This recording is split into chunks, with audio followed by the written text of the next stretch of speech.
This is the story of Dr. Seuss's How the Grinch Stole Christmas. To play the story right now, press the green forward button.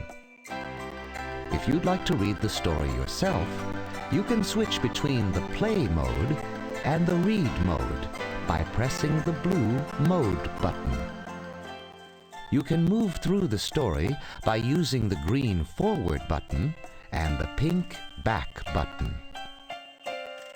To pause the story, press the orange pause button. You can quit at any time by pressing the red quit button. So, press the green forward button and let's begin now.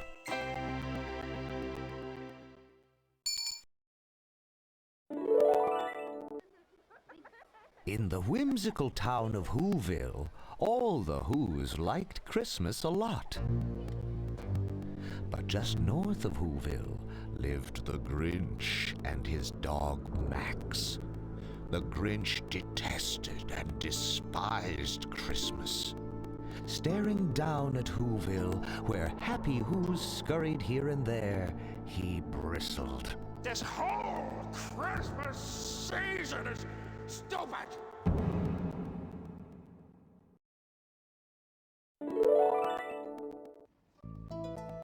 Meanwhile, in Whoville, Postmaster Lou Who was purchasing presents with his 5-year-old Who, Cindy Lou Who. Lou purchased 2 snoozle phones for Cindy's 2 brothers. He also grabbed gifts for Who aunts, uncles, and cousins. But his sweet little tot was puzzled. Was all this really Christmas? Then, who should the father and girl meet than teenaged Whos, Christina, Stu, Junie, and Drew? The 4 teens told a terrifying tale. They had been exploring Mount Crumpet, and the Grinch himself had scared them silly. Cindy's eyes opened wide. Why won't anyone talk about the Grinch?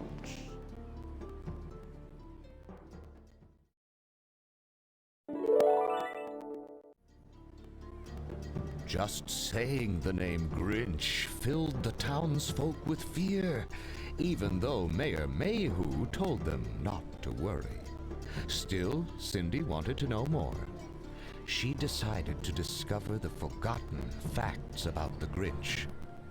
The Grinch often slithered through Whoville, pulling pranks so naughty and nasty they would make a skunk hold its nose. He'd act like a chair and push Who sitters out of his seat.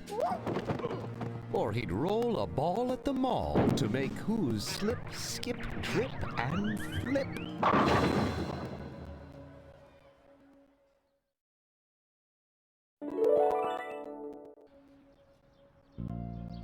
When Cindy and Lou arrived home, Who Mom Betty Lou Who was festooning their Who house with lights.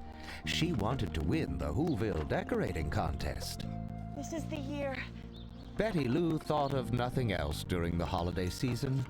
She felt her fate was to finally finish first, far ahead of her neighbor, Martha May Whovier. Martha was sweeter than the sweetest Who pudding, though she wished to win too. As Lou got twisted and tangled in the lights, Martha May called from across the street. Good night, Betty.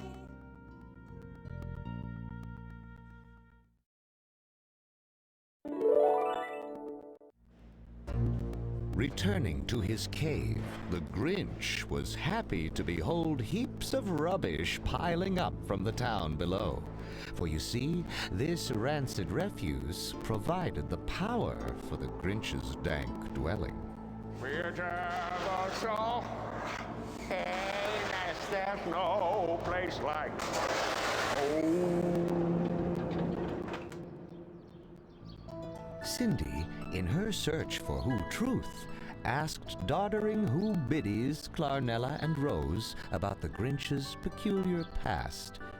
They had raised him from Grinch baby to Grinch boy. Clarnella claimed he came the way all Who babies come, On calm nights, baby Who girls and tiny Who fellas drift from the sky in their own umbrellas.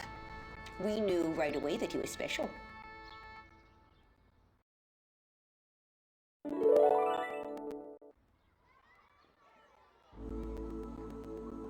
As a boy, the Grinch loved Christmas almost as much as he adored young Martha. Martha thought he was quite cute too, but the furry green Grinch was teased, especially by young Mayhew. You're 8 years old and you have a beard.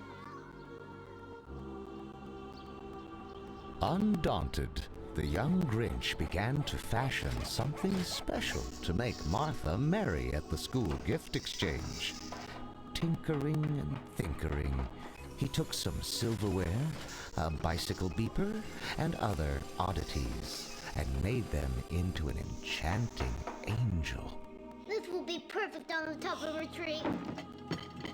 Then he switched on the shaver and sloppily sheared his face.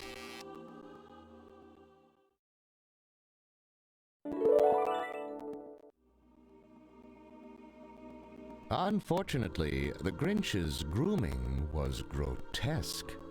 He skulked back to school, sporting a small sack on his head. There, everyone was exchanging gifts. Merry Christmas, Martha May. The future mayor scoffed at the angel and the sack.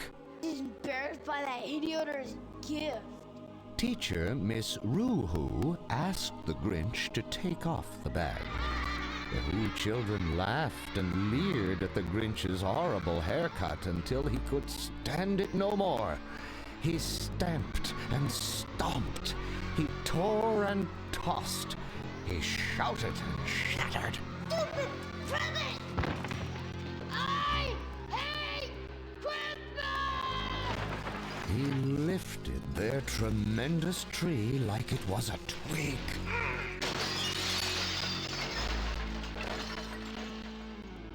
Then the lampooned lad loped to lonely Mount Crumpet.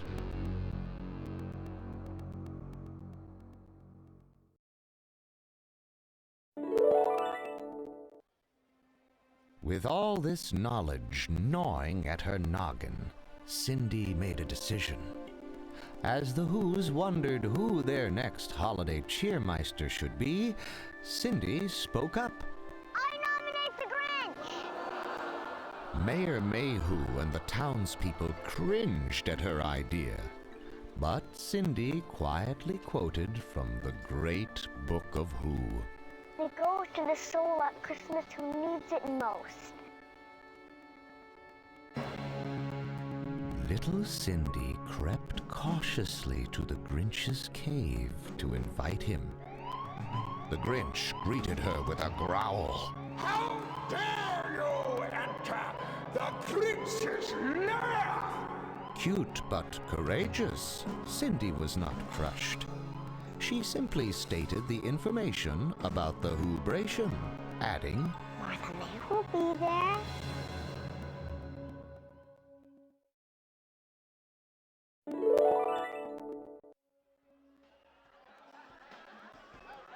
At the Whobration, Betty was close to claiming the contest crown, but sneaky Mayhew stated that Martha had won. The Grinch then entered to the booze of Who's. But, true to Who tradition, he was made cheermeister. Hoisted high on the chair of cheer, his initial honor was having gallons of Who pudding sent galloping down his Grinch gullet. On Mayhew's command, the Grinch was dragged into dizzying dances. He was fed piles of pies, carts of cakes, and crates of cookies. He slogged through sack races. Suddenly, mean Mayor Mayhew presented one more present. The gift of a Christmas shave. Gales of giggles greeted the grimacing Grinch.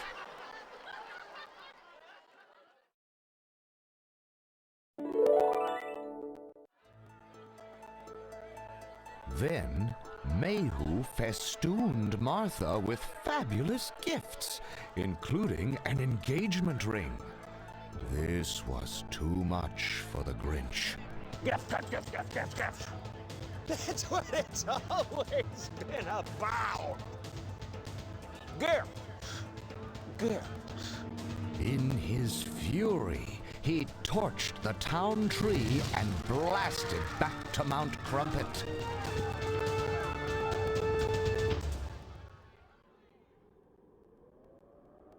Around his place, the Grinch paced and paced. I know just what to do. Then he got an awful idea. He'd suit up like Santa Claus. He'd slap together a sleigh. He'd rig up Max as a reindeer. Soon they were flying off so fast they almost collided with a faintly familiar fellow. Ho, ho, ho, hey!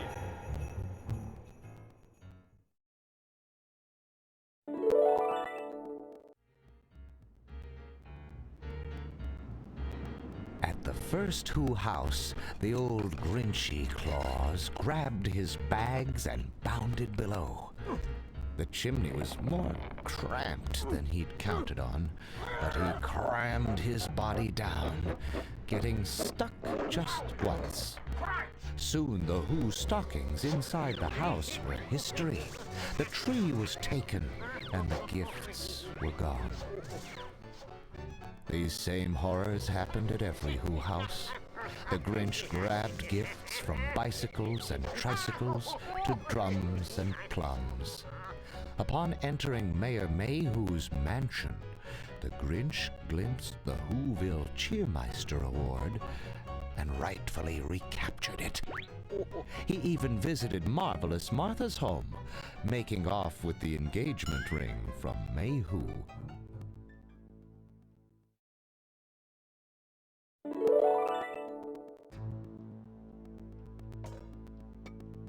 The Grinch stole undiscovered until he was uncovered in the house of none other than Cindy Lou Who. Cindy stared at the Grinch. Santa, don't forget the Grinch. I know he's mean and hairy and smelly, but I think he's actually kind of sweet. Beneath his green fur, Grinch blushed red as a ripe radish. Just the same, he shinnied up the chimney, even lugging the log from the fire. No food for the feast, no gifts for the giving, no light strings that stay lit even when one goes out, no anything. His booty bagged, it was time to travel 10,000 feet to the tip-top of Mount Crumpet to dump it, like so much Who trash.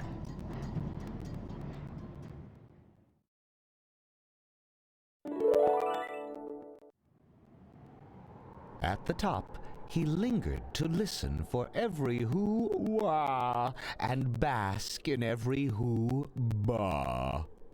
Though Mayor Mayhew did moan that Christmas was ruined, it was Lou who stood to speak for the true spirit. I'm glad he took our presents. You can't hurt Christmas, Mr. Mayor, because it isn't about the gifts or the contests or the fancy lights. And that's what Cindy's been trying to tell everyone. And me. I don't need anything more for Christmas than this right here. My family. Then the Grinch heard a sound in the soul of the season that slowly slid over the snow. Singing. Without toys, treats, or tinsel and trappings, all Who's of all ages, of all sizes, were singing, with bells ringing.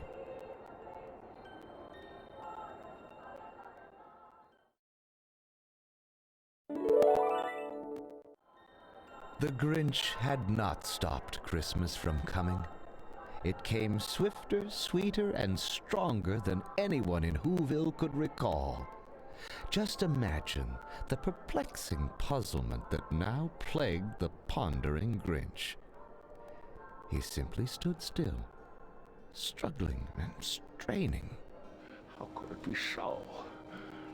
It came without packages, boxes, or bags! Then he thought of something he hadn't before. The Grinch finally figured out how the Who's happened to be so happy. Maybe Christmas, he sighed to himself, isn't store-bought stuff, nor simply stockings, tempting treats, or presents in pretty paper. Maybe Christmas, perhaps, means a little bit more.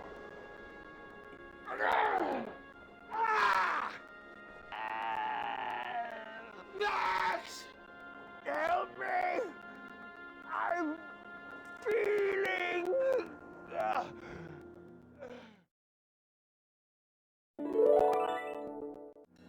He scrambled to stop the sleigh from slipping over the snowy mountain. Suddenly, the situation grew worse, for sitting on top of the sleigh was a sweet little Who. The Grinch shuddered. What are you doing up there? I came to see you. The Grinch grinned at the girl, and the gentle, genuine joy of this magical moment made the Grinch's tiny heart grow 10 tremendous times. Now the spirit of Christmas surged strongly in the Grinch. His super strength became so spectacular, he scooped up the whole sleigh and saved Cindy.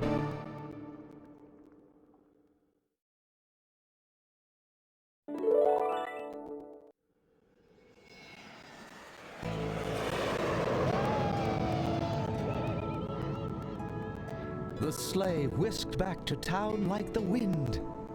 Seeing the sleigh sliding toward the city, Betty and Martha May forgot their feud and stretched their light strings so the sleigh could be stopped.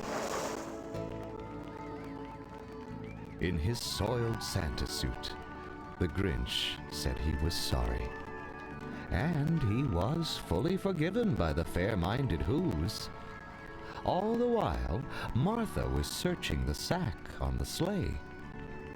When she found the engagement ring, she returned it to a red-faced Mayhew.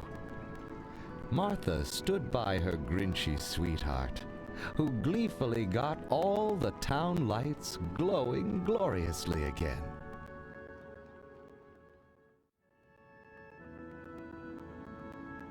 Little Cindy, the who knew there was more to Christmas than credit cards, and more to the Grinch than growls, gave her furry friend a kiss.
If you really want to quit, click on the picture of the Grinch.